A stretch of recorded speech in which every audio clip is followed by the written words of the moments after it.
Olá, meus irmãos, a paz do Senhor. Durante esse período, nós estaremos ministrando as palavras dominicais por meio desse canal. E por meio desse canal, nós queremos abençoar e edificar o teu lar por esse tempo. Vamos meditar no Salmo de número 73, e eu queria ler com você dos versos 1 ao 4 e o verso 17 apenas, que falam assim: Com efeito, Deus é bom para com Israel, para com os de coração limpo. Quanto a mim, porém, quase me resvalaram os pés. Pouco faltou para que se desviassem os meus passos. Pois eu invejava os arrogantes, ao ver a prosperidade dos perversos. Para eles não há preocupação, o seu corpo é sadio e nédio. Verso 17. Até que entrei no santuário de Deus e atinei com o fim deles. Curva a tua cabeça e vamos orar.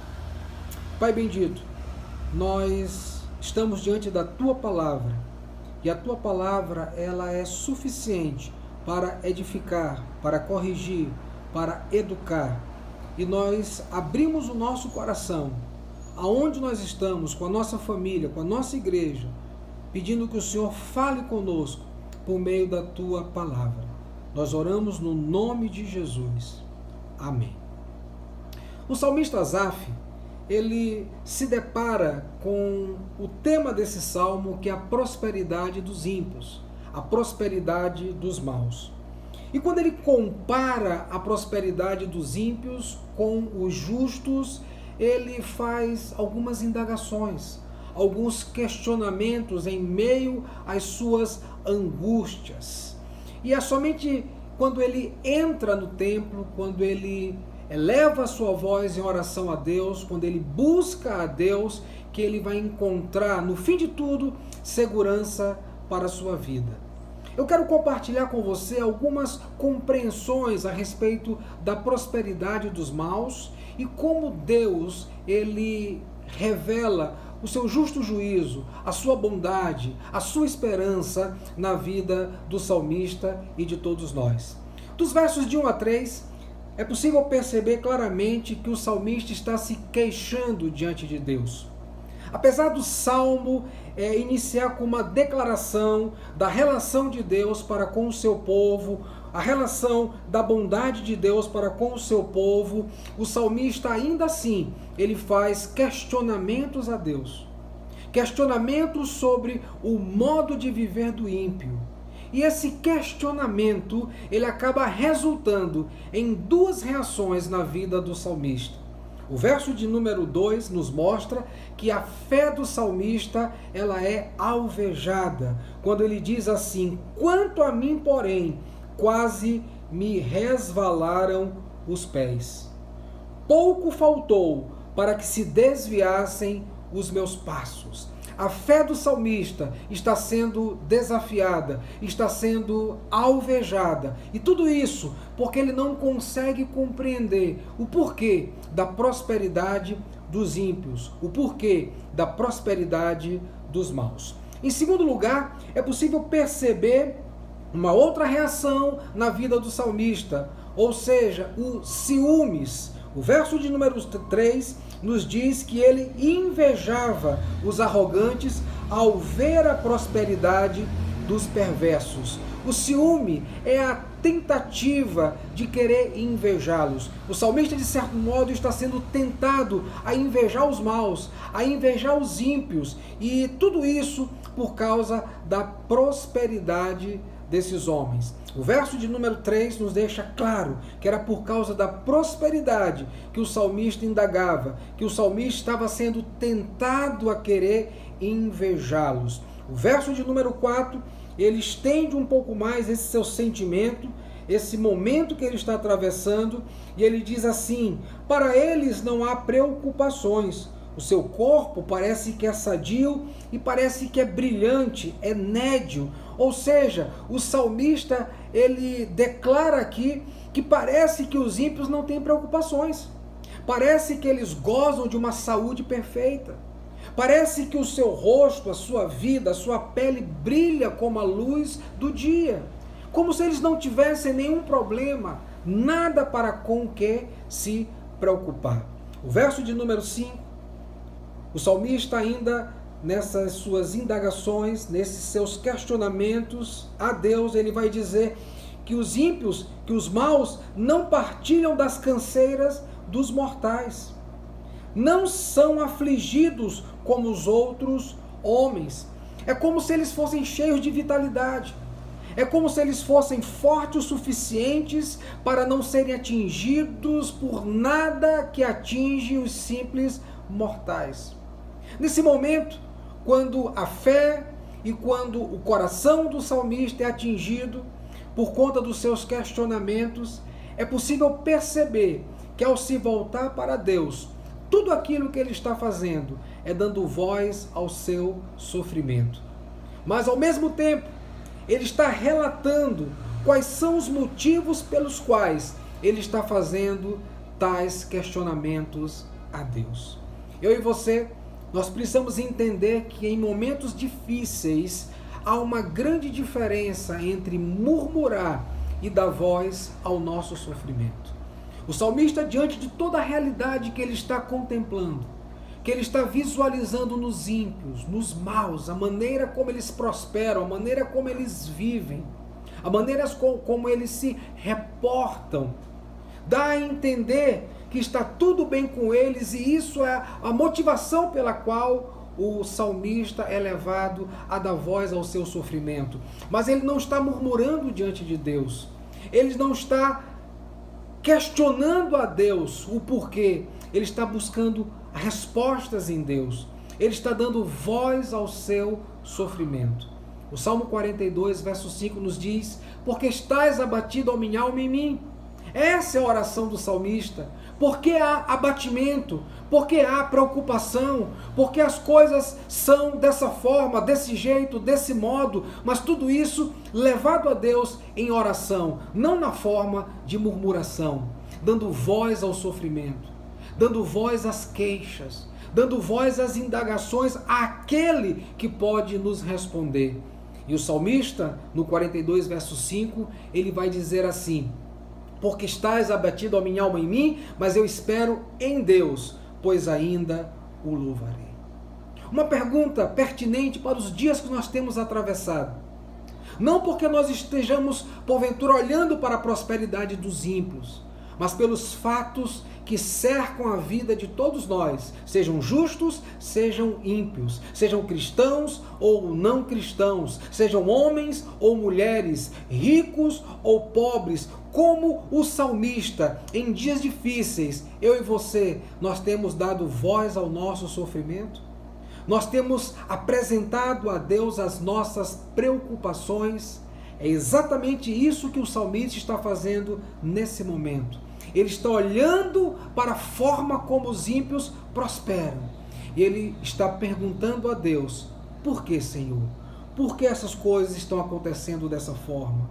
Até mesmo ao ponto dele claudicar na fé, dele ter a sua fé ameaçada, dele ter os seus pés como que ameaçados de saírem do caminho. Mas é a Deus que ele tem elevado a sua voz em momentos difíceis. A segunda observação que eu quero fazer com você nesse texto está nos versos 4 aos versos de número 12, que falam sobre a provisória prosperidade dos ímpios, dos maus, e o caráter que esses homens apresentam diante dos homens e diante de Deus.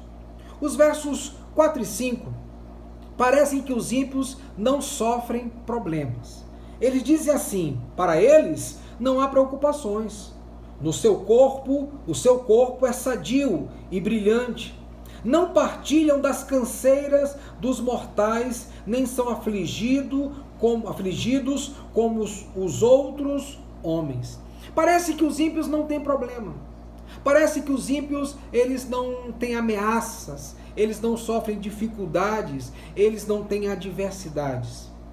O verso de número 6 a 8 apresenta agora uma postura arrogante, uma atitude violenta, pois eles pensam que podem escapar sem sofrer dano algum. Os versos 6 a 8 dizem assim: daí a soberba que os cinge como um colar, e a violência que os envolve como um manto. Os olhos saltam-lhes da gordura, do coração brotam-lhes fantasias, montejam e falam maliciosamente, da opressão falam com altivez. Eles são arrogantes, eles são violentos, eles pensam que não vão escapar, que não vão sofrer dano algum. Os soberbos, quando eles se levantam, eles causam medo aos outros, porque eles acabam falando como se fosse Deus e como se o mundo fosse totalmente deles. Por isso há uma palavra em Tiago capítulo 4, que também se repete em 1 Pedro 5,5, quando diz que Deus ele resiste aos soberbos, mas ele dá graça aos humildes. Quando nós olhamos essa postura dos maus, quando nós olhamos essa postura dos ímpios, nós precisamos compreender, à luz dos olhos de Deus, que as aparências elas enganam. A prosperidade dos ímpios não durará para sempre. O Senhor certamente virá com o seu juízo, como virá sobre todos com o seu juízo. E essa aparência de vitória, ela se apagará. Ela será eliminada, porque as aparências, elas enganam. Nem tudo aquilo, como diz um ditado popular, que reluz é ouro. Por isso, eu e você, como o salmista que estava olhando para os ímpios, olhando para a sua prosperidade, não devemos nos deixar enganar pelas aparências. O salmista está indagando a Deus, porque vê o ímpio, porque vê o mal prosperar. Mas aquela prosperidade, aquela aparente prosperidade, ela não duraria para sempre. Quando nós observamos os versos 13 a 17, o salmista, depois dessas indagações, depois de perceber o caráter dos ímpios, perceber a maneira como eles se portavam, a maneira como eles lidavam com os céus e com a terra, ele então, do seu coração, chega a uma conclusão e apresenta algumas respostas pessoais. O verso de número 13, acompanhe na sua Bíblia, diz assim, na conclusão do salmista: com efeito, inutilmente conservei puro o coração e lavei as mãos na inocência. Se você parar para perceber, o verso de número 1 diz que Deus é bom para com Israel, para com os de coração limpo. Deus é bom para com o povo da promessa. Deus é bom para com o povo separado para ele, exclusividade dele. Mas agora o salmista, ele dá uma resposta pessoal, e o verso de número 13 nos mostra que ele acha que não vale a pena ser santo, que não vale a pena ter conservado o coração puro, o coração limpo, as mãos inocentes. Há dúvidas no coração do salmista. E essas dúvidas agora estão se apoderando do coração dele, como podem se apoderar do meu e do seu coração. Os versos 14 e 15 falam assim: pois de contínuo sou afligido, e cada manhã castigado. Se eu pensara em falar tais palavras, já aí teria traído a geração de teus filhos. O salmista, ele, diferentemente do ímpio, que aparentemente tem uma prosperidade duradoura, ele tem experimentado aflições, ele tem experimentado angústia, ele tem experimentado momentos difíceis. E tais momentos ele tem elevado a Deus nas suas queixas, nas suas lamentações, nas suas indagações. Mas o que fazer diante de um quadro desse? Em que por um lado ele olha a prosperidade do ímpio, dos maus, e por outro ele confessa a sua aflição ao ponto de perguntar: de que me valeu manter as mãos inocentes? De que me valeu manter e conservar o coração puro se o ímpio continua a avançar? se o ímpio continua a prosperar. No verso de número 17, nós podemos perceber que é impossível para mim e para você, como foi impossível para o salmista, chegar a alguma conclusão correta distante de Deus.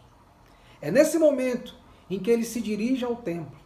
É nesse momento em que ele se dirige ao centro de adoração do povo de Israel. É nesse momento que ele se dirige à presença do Senhor. E Jesus, ele já resolveu essa questão de lugar lá no livro de João. Ele disse àquela mulher que chegaria um tempo em que nós o adoraríamos em espírito e em verdade, que nós não dependeríamos de lugar, que nós não precisaríamos ir para um lugar, apesar de que se congregar é algo extremamente bíblico, apesar de que se reunir é algo extremamente bíblico, mas a presença do Senhor não está restrita a um templo, não está restrita a um prédio. Mas naquele contexto velho testamentário, quando ele se dirige ao templo, quando ele se dirige à presença do Senhor, quando ele se dirige ao local da adoração, ele passa a ter uma nova e verdadeira compreensão da Bíblia, da vida. O verso de número 17 diz assim: até que entrei no teu santuário e atinei com o fim deles. Deles quem? Dos ímpios, cujo caráter era arrogante. Dos ímpios, que não respeitavam os céus e nem tampouco os moradores da terra. Dos ímpios que possuíam uma prosperidade temporária e que seriam julgados pelo Senhor de toda a terra. E foi somente na presença do Senhor que o salmista conseguiu obter respostas corretas, obter respostas verdadeiras, obter respostas que procediam da parte de Deus. A de 2 Coríntios, capítulo 5, verso 10, a Bíblia nos fala que todos, independentemente de quem quer que sejam, justos ou ímpios, eles se apresentarão diante do tribunal de Cristo. E é ali que a nossa vida se resumirá, na presença do Senhor, onde poderemos subsistir ao juízo, mas a aparente prosperidade nada poderá fazer naquele dia, no grande dia do Senhor. No Evangelho de Mateus, capítulo 7, nos versos 24 a 27, Jesus ele conta uma parábola e ele mostra dois tipos de pessoas a partir de dois tipos de edificações. Ele mostra uma casa construída sobre a areia e ele mostra uma outra casa construída sobre a rocha. E qual a que cai? Aquela que não tem fundamento. E quem é o fundamento? O fundamento é o próprio Jesus. Quando nós entramos na presença do Senhor, quando nós nos voltamos em oração ao Senhor, nós passamos a ter a resposta que procede dele. Eu e você, assim como o salmista, nós só encontraremos a resposta perfeita e a resposta perfeitamente correta quando ela vier dos lábios do Senhor. Quando o Senhor falar aos nossos corações. E nesses dias de desafio, assim como o salmista estava vivendo o seu desafio, assim como ele vivia a sua angústia, nós temos recorrido a Deus em oração, nós temos recorrido a Deus por meio do clamor, nós temos dado voz à nossa angústia, ao nosso sofrimento, às nossas preocupações, nós temos considerado Deus em tudo isso, quando o nosso intelecto, e mesmo quando o nosso intelecto não tem respostas, é a Deus que nós devemos recorrer. Esse salmo, que começa com lamentos, que começa com questionamentos, que começa com indagações, que é um desafio para o salmista, ao ponto dele questionar se valeria ou não a pena servir a Deus e ser puro, e estar puro, e conservar-se puro diante de Deus. Ele termina com uma esperança. Ele termina mostrando que Deus é o Deus de toda a esperança para o seu povo. Os versos 21 e 22 falam assim: quando o coração se me amargou Isso depois que ele entrou no templo do Senhor, ele vai agora tirar as suas conclusões a partir da presença do Senhor, a partir da experiência que ele tem com a presença do Senhor. E o verso 22, então, ele diz: eu estava embrutecido e ignorante, era como um irracional à tua presença. Ele agora faz a sua confissão. A conclusão do salmista é que ele estava redondamente equivocado. Ele estava enganado a respeito do que ele pensava, a respeito do que ele dizia, como no verso 3 ele expressa ao dizer: será que foi inutilmente que eu conservei puro meu coração? Será que foi inutilmente que eu e você temos confiado a nossa vida ao Senhor? Será que é inutilmente que nós temos servido ao Senhor, depositado toda a nossa fé e esperança no Senhor? O salmista está fazendo uma confissão. Ele está reconhecendo o grande erro que ele estava fazendo quando ele se comparava com o ímpio.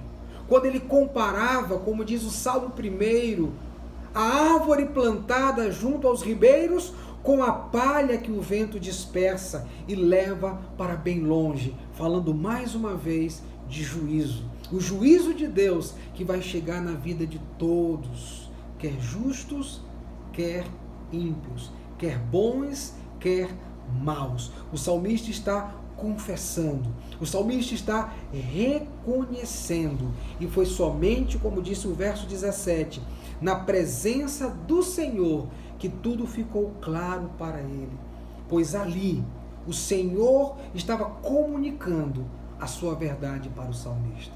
E não é diferente para mim e para você.